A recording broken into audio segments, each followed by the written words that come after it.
Liang kuburan korban kebakaran Tambora mendadak sempit, 5 korban tewas berpelukan. Liang lahat korban kebakaran yang dimakamkan secara massal mendadak sempit.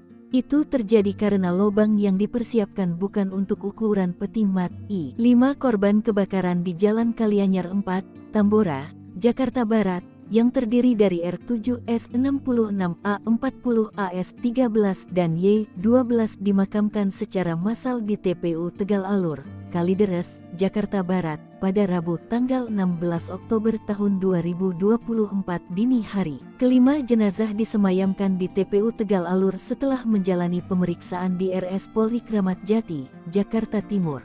Dilansir Kompas.com, Lurah Kalianyar, Dwi Cahyono, saat dikonfirmasi, menjelaskan bahwa semua jenazah tiba di Kalianyar sekitar pukul 22 waktu Indonesia Barat dan seluruh korban dibalut dalam peti mati. Proses pemakaman berlangsung cukup lama karena ukuran lubang kubur yang telah disiapkan awalnya tidak sesuai dengan ukuran peti mati.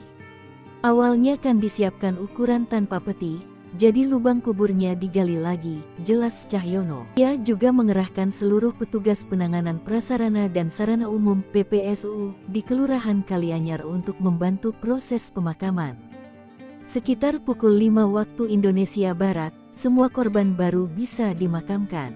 Kebakaran yang mengakibatkan tragedi ini terjadi pada Selasa tanggal 15 Oktober tahun 2024 dini hari, melanda rumah-rumah di Jalan Kalianyar 4, Tambora. Kebakaran pertama kali diketahui sekitar pukul 1.23 waktu Indonesia Barat, dengan 22 unit yang terdiri dari 110 personel dikerahkan untuk memadamkan api. 2 dari 5 korban ditemukan tak bernyawa sambil berpelukan di sebelah bak air di kamar mandi mereka. Keduanya adalah kakak beradik AS dan Y. 2 bocah malang tersebut berusaha berlindung dari amukan si jago merah. Sementara, ibu kedua bocah tersebut, A, ditemukan tewas di depan pintu kamar mandi.